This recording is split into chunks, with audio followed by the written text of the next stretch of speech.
Bien le bonjour tout le monde, j'espère que vous allez bien. Pour ma part ça va super, je suis très heureuse de vous retrouver aujourd'hui après une sacrée période d'absence pour vous faire mon book haul. Alors je ne vais pas repasser 15 ans, vous expliquer pourquoi j'étais absente. Honnêtement c'est juste que là avec les cours, en fait tout gérer ça a été compliqué. Mais je vous ferai une vidéo bilan un peu de mon année de master en vous expliquant tout ça. Je vais essayer de revenir petit à petit sur les différentes plateformes. Je sais que je le dis souvent mais là on arrive proche de la fin d'année scolaire donc ça devrait pouvoir le faire. Écoutez, en attendant, je vous retrouve du coup pour vous faire le book haul. Alors, j'ai pris du retard. Donc, il y aura le book haul de décembre. Donc, il y a Noël inclus dedans. Et ensuite, je vais aussi mettre le book haul de janvier et février parce que vous allez voir, il y a très peu de livres. En fait, il y a un livre dans chaque mois. À part en décembre, évidemment. On y va de suite. Je vais commencer par les livres que je n'ai pas reçus à Noël, mais les livres que j'ai achetés en décembre. Je vais essayer de vous faire le résumé pour la plupart, mais il y en a certains qui, à mon avis, n'en auront pas. On verra. Donc tout d'abord, je me suis acheté SOS Créatures Fantastiques, le tome 1, Le secret des petits griffons, de Tweety et Carrie Sutherland. Alors c'est Sutherland, pardon. C'est les auteurs des Royaumes de Feu. Si je ne dis pas de bêtises. Du coup, des jeunesses qui apparemment sont incroyables. Celui-là, il m'a toujours fait envie et c'est vrai que j'avais jamais craqué. Et là, je l'ai trouvé d'occasion pour 4 €. Je n'ai pas hésité une seule seconde.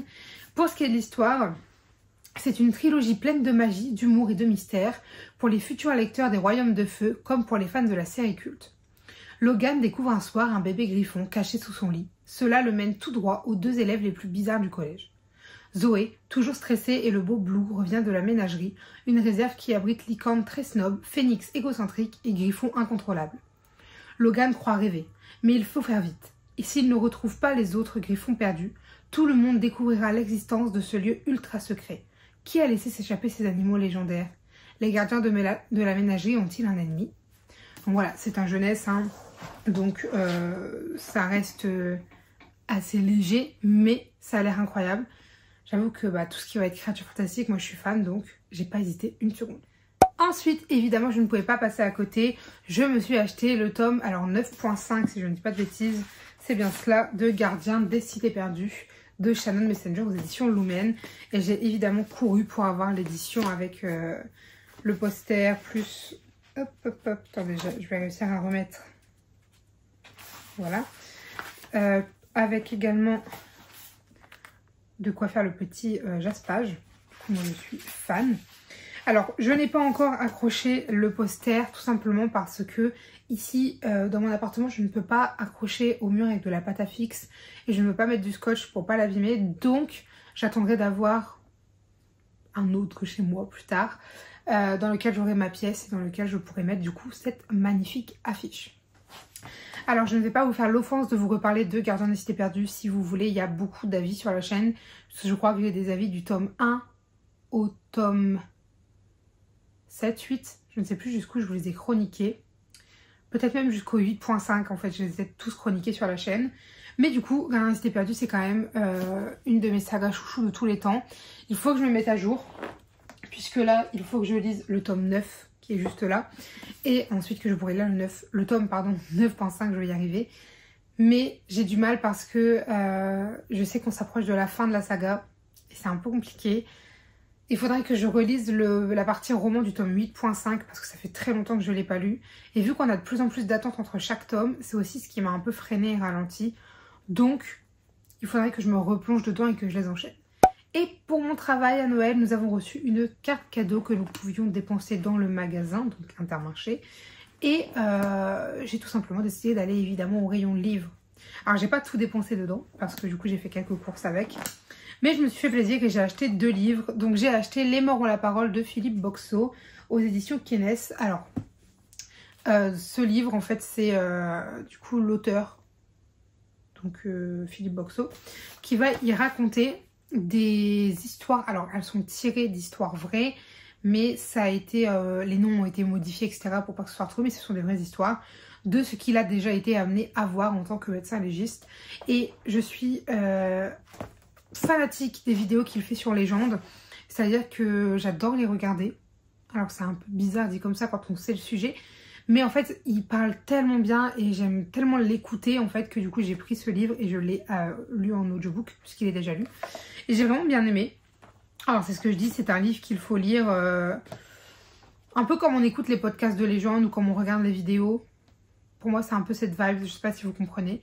Mais voilà, donc dedans il va raconter des histoires et ce qu'est le boulot et ce qu'est le métier de médecin légiste. Casser un peu les mythes qu'il y a autour et raconter des anecdotes, ma foi, croustillantes. Mais je me suis également acheté un livre qui sort totalement de mes habitudes puisque ma zone de confort c'est la fantaisie, la romantaisie et elle est pourquoi pas la romance si on veut l'inclure dedans. Mais là j'ai acheté un livre totalement à l'opposé puisque j'ai acheté un thriller. Et je n'en ai jamais acheté, ou en tout cas c'était il y a très longtemps, je ne l'ai jamais lu. Et là je l'ai acheté pour le lire, vous vous en doutez, puisque du coup j'ai pris Je suis Amélie Langlais de Jacques Expert et de Philippe Balland, je ne sais pas, aux éditions Calman Levy dans la collection Noire.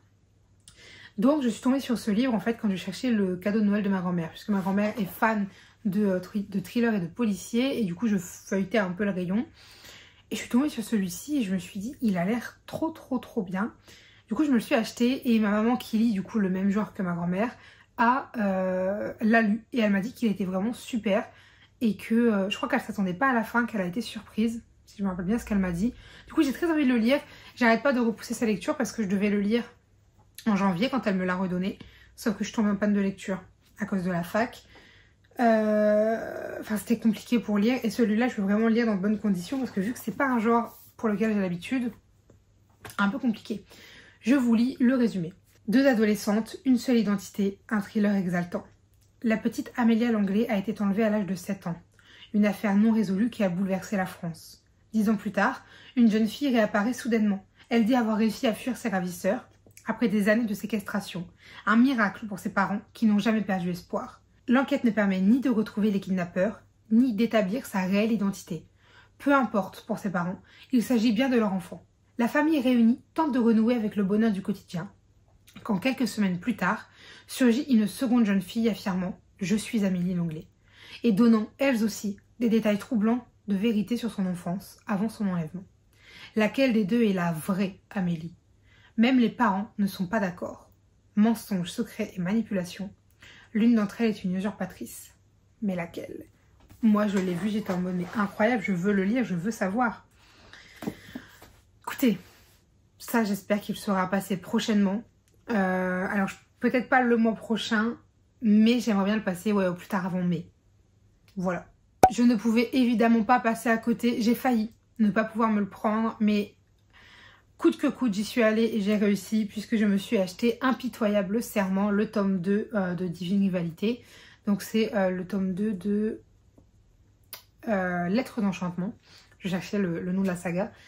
Alors, donc c'est écrit par Rebecca Ross, je vais dire Rebecca Yarros, rien à voir, Rebecca Ross, aux éditions du coup de Saxus. Alors j'ai déjà lu le tome 1, un coup de cœur. Il est dans ma pile à lire, enfin dans ma pile à lire, non, dans ma pile de livres que je dois vous chroniquer pour YouTube. Vous avez déjà eu mon retour sur Insta, mais j'ai traîné, j'ai beaucoup de retard dans mes avis lecture, donc que ce soit sur l'une plateforme, enfin sur l'une ou l'autre des plateformes, du coup je rattrape mon retard petit à petit. Et j'espère pouvoir vous filmer du coup demain, puisque là après je m'en vais au sport, mais de pouvoir vous filmer demain Lettres d'Enchantement, le tome 1, avec d'autres livres évidemment. Mais du coup j'ai acheté le tome 2, alors du coup je ne vous ferai pas de résumé. Voilà, je ne vous ferai pas de résumé puisque c'est un tome 2 et que vous allez bientôt avoir l'avis du tome 1, donc pas forcément intéressant. Mais pour vous donner un peu la vibe, on est dans un monde en guerre. En guerre, pourquoi? À cause des dieux qui sont descendus sur Terre, des dieux qui sont visibles, évidemment, c'est-à-dire que ce n'est pas qu'une croyance, non, ils sont visibles, ils sont palpables. Et ensuite Iris qui en fait travaille pour un journal et qui un jour va recevoir des lettres, puisqu'elle envoie des lettres à son frère parti en guerre, qu'elle glisse sous le pas de sa porte d'armoire, sauf qu'un jour elle va avoir une réponse et va commencer comme ça une communication épistolaire avec supposé son frère ou en tout cas quelqu'un puisque ce ne serait pas son frère. Et en fait il va y avoir plein de rebondissements, plein d'histoires. En plus on a un enemies to lover, on a un univers de fantasy incroyable. Franchement le tome 1 était incroyable, je vous en parlerai plus en détail dans la vie lecture, mais pépite. Ensuite, je me suis fait un plaisir et d'ailleurs ce livre, il va falloir que je le sorte puisque j'avais totalement zappé que je l'avais vu qu'il était dans ma pile à lire du book-haul. Puisque je vous parle du livre Le Tisseur du Roi de Lydia Brassington aux éditions Corrigan. Il a l'air incroyable. Quand je l'ai acheté, je voulais le lire de suite, mais j'ai acheté lui en même temps que celui d'après et j'ai lu l'autre parce que j'avais trop envie de le lire. Et du coup, en fait, vu que je suis plus ou moins tombée en panne de lecture après les deux que je vais vous présenter, enfin, en gros, après les autres, et il n'est pas passé. Mais ce n'est que chose remise, puisque...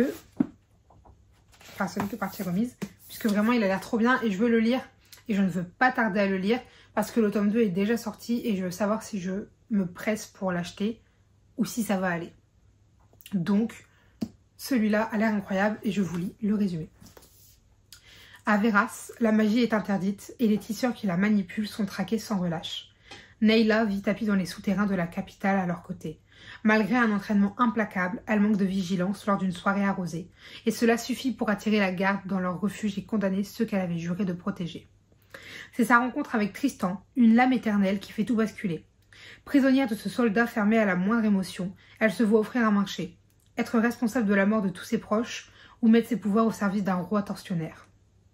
La mission est simple, assassiner le souverain voisin. Mais pour cela, Nayla doit s'infiltrer à la cour prétorane, au bras de Tristan, jouer à la parfaite épouse et commettre un meurtre sans lever le voile sur les secrets qui pourraient lui coûter la vie. Un enjeu, éviter une guerre totale. Un risque, tomber amoureuse de son bourreau. Incroyable, incroyable. Cette couverture est incroyable également. J'ai la date de quand je l'ai acheté précisément, tiens. Le 27 décembre. Pardon, mais regardez-moi cette beauté. Je suis fan. En plus, en dessous, on a une carte. Autant vous dire que j'ai craqué et que j'avais bien raison. Et voilà. Donc, ce livre-là, je pense par contre que lui, il sera dans ma pile à lire soit du mois prochain, soit peut-être même de ce mois-ci. À voir, parce que là, je suis en train de lire une bricasse. On verra quand il sera sorti. Ensuite, du coup, quel livre j'ai acheté en même temps que Le Tisseur du Roi? Eh bien, c'est Le Retour de Sahin. Et pas Sahin, puisque je disais Sahin, mais j'ai entendu l'autrice dire Sahin quand j'ai fini le tome 2. Donc, c'était un petit peu complexe. Mais du coup, Le Retour de Sahin de Maëlle Pau aux éditions Hachette. Au roman, simplement. Du coup, ce livre, Pépitas, c'est ma première lecture de 2025. Comment vous dire, comment vous expliquer mon amour pour ce livre? Il est incroyablement génial. Je n'avais plus de place, ça fait 3 fois que je refilme ce petit bout parce que ça fait 3 fois qu'il me dit que j'ai encore plus de place, donc je refais du tri. Compliqué. Mais du coup, je vous disais, ce livre vraiment incroyable, une dinguerie, je ne sais pas comment vous dire à quel point je l'aime, mon amour pour cette saga est plus, c'est-à-dire que c'est elle qui a rythmé mon début d'année. Et honnêtement, je suis fan. Alors pour ce qui est du résumé, du coup, je vais vous lire le résumé parce que j'aurais peur d'aller trop loin dans mon propre résumé. Shai rêve depuis toujours d'aventures hors du commun. Un soir, à l'allure d'une bougie, son vœu est enfin entendu. Arrachée à sa réalité et à ceux qu'elle aime, Shai se réveille dans un monde inconnu où se mêlent créatures, magie et complots mortels. Elle ignore encore qu'un pacte la lie à Sahin, l'un des 5 astres qui veillent sur ce monde envoûtant. Mais Shai veut rentrer chez elle, et pour y parvenir, elle est contrainte de faire confiance à la voix mystérieuse et magnétique qui hante ses pensées depuis son arrivée. La voix de celui que l'on nomme le prince déchu. Ah, c'est incroyable. Alors, pour ce qui est un petit peu des mots-clés de cette histoire, donc on a évidemment magie, fantasy, nouveau monde, enemies to lover, amitié, quête. Pour moi, c'est vraiment... En fait, la multitude de personnages qu'on a dans ces livres, c'est incroyable. Mais je suis pas là pour vous donner mon avis, puisque vous aurez un avis dessus. Il y a déjà une chronique Insta, mais vraiment ce livre, une pépite. Incroyable. Voilà, j'ai terminé pour les livres que je me suis acheté moi-même en décembre. Donc maintenant, on va passer aux 3 livres que j'ai reçus pour Noël. Alors, ça va aller très vite parce que je ne vais pas vous faire de résumé puisque c'est des suites de sagas. Et j'ai moi-même pas lu les tomes qui allaient avant. Et c'est tous une même saga, donc je vais tous vous les présenter d'un coup, d'un seul. Puisque j'ai reçu le tome 5, 6 et 7 de Kéléana de Sarah Dumas aux éditions La Martinière Fiction. Il n'y a plus le jeunesse. Pourquoi? Parce que je les voulais absolument dans cette édition-là. Alors même si j'adore la nouvelle édition, Déjà, j'avais pas envie de devoir attendre je ne sais combien de temps pour pouvoir les avoir. Et je les voulais tous dans cette édition parce que je l'aime aussi beaucoup. Donc là, je vais vous prendre par exemple le dernier. Donc c'est le dernier sorti en date. Apparemment, celui-là est horrible, il faut s'accrocher. J'ai peur parce que j'aime tellement l'univers. On n'a pas arrêté de me répéter avec Sarah J. Maas, faut jamais qu'on s'attache au personnage, etc. Et je suis en mode quoi? Méfiance. Méfiance. Donc voilà, j'ai reçu les 3 derniers tomes de Keleana. En sachant que c'était au mois d'octobre ou de novembre. Je crois que c'était novembre. Ou octobre. Je sais plus. Je me suis acheté quasiment tous les autres. Je me suis acheté tous les autres d'ailleurs. C'est pas quasiment. Je me les suis tous achetés donc... J'ai enfin toute la saga au complet et je peux enfin tous les lire. Et ceux-là vont enfin pouvoir rejoindre leurs camarades dans la bibliothèque, puisque du coup, mon bouquin attend depuis décembre dans mes étagères. Ensuite, nous avons donc un tome 2, vous vous en doutez je pense. Mais en janvier, je me suis acheté Le Retour de Saïn, le tome 2. C'est le seul et unique livre que j'ai acheté en janvier. Aussitôt acheté, aussitôt lu. Puisque du coup, c'est la suite, bah, vous vous doutez bien, Le Retour de Saïn, d'ailleurs pas Saïn, donc de Maël Po, toujours aux éditions Hachette. Je ne vous referai évidemment pas de résumé, mais sachez que ce tome 2, à jamais dans mon cœur, j'ai autant aimé le 1 que le 2. Alors juste cette fin, voilà. Je vous en parlerai un peu plus sans spoil, évidemment, parce que je ne spoil jamais dans mes avis. Mais j'en parlerai parce que j'ai besoin d'en parler de manière vague dans mon update lecture. Je pense d'ailleurs que vous aurez un update lecture du tome 1 et du tome 2 ensemble en même temps. Parce que de toute façon, pour dissocier les deux, ça va être un peu compliqué. Et le dernier livre de ce book haul, pas des moindres, puisque c'est une petite pavasse, mais une petite pavasse qui va se lire très facilement au vu du fait que j'ai adoré le tome 1. Et c'est mon seul et unique achat du mois de février. J'essaye de me raisonner, vous voyez, quand je veux, j'y arrive plus ou moins. Puisque j'ai acheté Troublemaker, le tome 2, donc de Laura Swan. Donc, alors, si je te tends ma main, est-ce que tu la prendras ? Voilà, aux éditions BMR. Je regardais, mais non, il n'y a rien de précisé. Alors, Troublemaker, je l'ai découvert, je l'ai lu en février. C'était un peu ma dernière chance à la dark romance parce que j'ai adoré Captive, mais c'était un peu ma limite. C'est-à-dire que ça allait encore, j'ai envie de dire, vous voyez, c'était pas... Non, c'est horrible dit comme ça parce que vu tout ce qui se passe dans Captive, c'est limite. C'est limite, non, je retire ce que je viens de dire. C'est pas que ça allait juste, en fait, c'est ce que je disais dans mon avis écrit de Troublemaker que vous verrez bientôt. Il faut juste savoir faire la part des choses entre fiction et réalité. Et le fait que quand tu lis un livre, bah, il y a des choses que tu peux cautionner dans ta lecture en sachant très bien que dans la réalité des choses, c'est évidemment pas cautionnable. Et bien en fait c'est un peu ce que je ressens avec la dark romance et du coup j'ai un peu de mal parce que je lis, des fois j'apprécie ce que je lis et je me dis oui mais dans la vraie vie ce serait pas... Vous avez compris ça qu'en fait en tant que lectrice j'essaye maintenant de prendre ce recul et de me dire c'est de la lecture, c'est du plaisir, c'est de la fiction donc profite genre. Et Troublemaker le tome 1 m'a un peu rabiboché parce que je trouve que c'était vraiment un cran en dessous de Captive. Pas en termes de qualité mais en termes de dark on va dire. Et du coup vous voyez typiquement c'est le genre de livre que je peux facilement lire. Et j'ai adoré Troublemaker le tome 1, c'était incroyable. Et du coup j'ai foncé et j'ai acheté le tome 2. Alors je pensais pouvoir le lire tout de suite, j'ai pas pu.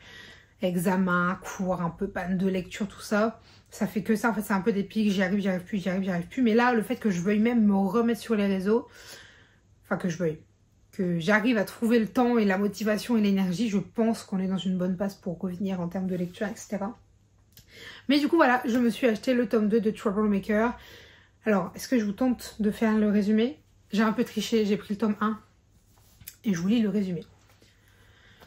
Patienter. C'est le quotidien étouffant de June. Elle n'a plus qu'un an à passer dans son prestigieux lycée privé. Un an à affronter le harcèlement constant des autres élèves. Un an à survivre dans une maison où elle n'a pas sa place, où la violence sature l'air. Une nuit, lorsqu'elle est seule chez elle, des voleurs s'introduisent. L'un d'eux la repère et lui ordonne de se taire, lui sauvant ainsi la vie. Alors que des mois plus tard, cet épisode semble oublié, un nouvel enseignant fait son apparition dans son lycée. Ce remplaçant n'est autre que le cambrioleur, l'ayant épargné cette nuit-là. Shane, qui s'est exilé à Londres suite à une série de mauvais choix, se voit désormais confronté à June, témoin d'un passé qu'il avait laissé derrière lui. Pour s'assurer de son silence, il est prêt à toutes sortes d'intimidations. Mais June n'a pas l'intention de céder, car si Shane est déterminée à garder ses secrets, elle se bat aussi pour préserver les siens. Je n'en dirai pas plus sur le tome 1, vous aurez bientôt mon avis, mais sachez que en ce début d'année, je n'ai quasiment eu que des excellentes lectures. L'année commence bien. Mais du coup, j'ai acheté la suite puisque quand je l'ai terminé, je voulais... Enfin, en fait, je l'ai même acheté avant de le terminer en me disant « Il me le faudra sous le coude ». Effectivement, au vu du cliffhanger du tome 1, je voulais absolument lire la suite. Mais comme je vous disais, je n'ai pas pu. Mais là, ce sera potentiellement bientôt chose faite puisque j'aimerais le sortir, ouais, pareil, avant mai, je pense. En fait, dans l'idée, j'aimerais bien que tous les livres qui sont achetés en 2025 soient lus en 2025 et qu'ils ne traînent pas dans ma palle. Pour l'instant, j'ai bien réussi puisque le retour de Saint 2 est lu. Il n'y a que lui qui pour l'instant pose problème, entre guillemets, et n'est pas lu. Mais je sais que ça va être fait et ça va être fait plus rapidement que je ne le pense, à mon humble avis. Écoutez, voilà, j'en ai terminé avec ce book haul, ma foi, phénoménal. J'abuse un petit peu, mais honnêtement, vous voyez, depuis décembre, j'ai quand même bien calmé mes achats. Moi, j'en suis quand même assez heureuse parce que du coup, c'est vrai que ça me permet de quand même diminuer un peu ma palle, même si je lis pas beaucoup. Du coup, en fait, par rapport, si on fait le quota de ce que j'ai acheté et de ce que j'ai lu du coup en 2025, et bien pour l'instant, j'ai plus lu que je ne l'ai acheté. Je suis ravie, écoutez, que voulez-vous, c'est tout. Ma foi, moi j'espère que cette vidéo vous aura plu, j'espère que je serai de retour très bientôt pour vous en fournir d'autres. En attendant, si jamais vous avez des avis, des remarques, des conseils, des commentaires, des suggestions ou toute autre chose à me dire, n'hésitez pas à le faire dans l'espace commentaire puisqu'il fait pour ça. Sur ce, je vous dis à très bientôt. Allez, bye mes lecteurs.